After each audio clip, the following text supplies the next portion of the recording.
Hey guys, welcome to the Massive Iron Channel. I'm Steve Shaw. In this video, I'm going to answer the question, should you try the Westside Conjugate method? Before I get into that topic, if you have any questions or comments, check out the link below. Come on over, submit your questions. The best questions I turn into videos just like this. So this week, on my Massive Iron Facebook group, and you can come on over, check out the link below, and join us, please. Post up your questions, your lifts, whatever. We'd love to have you. So, one of the gentlemen asked, hey, big, hairy, ugly dude, can you devise a way for me to do a full body workout that involves the Westside Conjugate method? And long story short, I gave him the reasons why he probably shouldn't worry about the conjugate method right now. Now, I receive a lot of questions about Westside, and I will tell you that I have trained in the same gym with a lot of Westsiders, guys that have been in, actually trained with Louie. Not a lot, but a fair amount. I've trained in a gym with Donnie Thompson. I've trained in Donnie Thompson's gym, who was once the strongest man in the world. Terry Bryan, who was a part of the Tiger Fitness gym for a while, trained at Westside. I've trained with a lot of Westsiders, so I kind of understand a little bit of the intricacies of the training beyond the average schmo. Am I an expert on Westside? No, I'm not. But I do receive a lot of questions from people who are intrigued about Westside. And the best way I can tell, the best way to answer the question, should you try Westside, is usually no, you shouldn't try Westside. Unless you are an advanced lifter, and generally a geared lifter, Westside probably isn't what you need.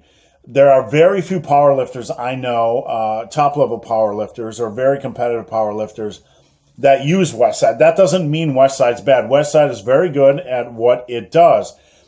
But most people that are curious about Westside are late beginners, intermediates, even late intermediate lifters who are making good progress as it is. And I would like you to stick with what you are doing. Don't think that you're going to jump on the Westside and all of a sudden you're going to just see a crazy amount of progress, because that's generally the idea. That's not going to happen typically. Most people who ask me these types of questions, and let's be honest, and it's not an unfair criticism, tend to be program hoppers. They tend to want to jump from program to program to program to try things. Now, I will say there's no issue with trying new things. That's a good thing. But when you try something, you have to be willing to understand, you have to approach it with, what can I learn from this? How can I modify this once I've learned this stuff and apply it to my training? So there's nothing inherently wrong with trying new things, but a lot of the people who approach me about doing a different type of training, whether it's German volume training or Westside or whatever, they're either bored with their current training program, they're really frustrated that their progress has slowed, which is a natural thing and it is part of the process, or they're just damn impatient. Most people don't have a programming issue. They have an issue with patience. They're making good progress already. Now, back to Westside. Who do I recommend Westside for? Westside is worthy if you are probably a late intermediate or advanced lifter with gear. It's probably a good time for you to try Westside because you have a good understanding of exercise form, and that's very important. Or if you're a non-geared lifter and you have a really quality understanding of exercise form, and you've played around with a lot of the major exercises already and exercise variations, and let's state that. You've played around with a lot of the exercise variations and are familiar with the form differences. And when I say advanced lifter, you have very, very, very good strength levels, top 1%. If you approach Westside and think you're going to switch out exercises every week and try a 1-rep max, or a 2-rep max or a 3-rep max or whatever you want to do, each exercise and each exercise variation has a different set of demands. So if you have not spent time, if you have not put in your time learning the different demands of these exercises, and you just randomly decide to go to Westside and like, this week I'm going to do this exercise variation, this week I'm going to do that exercise variation, this week I'm going to do that exercise variation. You're just writing down crap that's meaningless. You're just pulling stuff out of your butt. And honestly, that's what most people do when they jump into what they think is Westside. They pull stuff out of their butt and they write down on paper exercise variations that they personally haven't mastered or have very little time and experience with. And that is not a good thing to do. So we need to understand with Westside that it's not a magic program, that you need to have a quality understanding of form. You need to have a quality understanding of the exercise variations and the difference in form.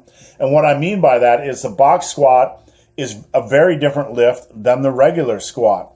People will concentrate on moving their hips back, and if they don't do it right, they tend to pick up things like knee tendonitis, etc. So you need to have a quality understanding and quality time in with the exercise variations. And even if you are this type of lifter with advanced or near advanced strength, you have rock solid form, and you have spent time with exercise variations, a couple things to consider. You're already making good progress. And as an advanced lifter, good progress, it really comes down to patience. You're going to continue to make good progress if you train wisely. If you're patient and you train wisely and don't do stupid stuff that's going to injure you. Now, there is one downside to Westside that I will bring up to conclude this video, and that is I'm not a big fan of just jumping on an exercise variation and trying a single, double, or 3-rep max on an exercise, because if you're not doing this exercise frequently, it tends to increase the risk of injury.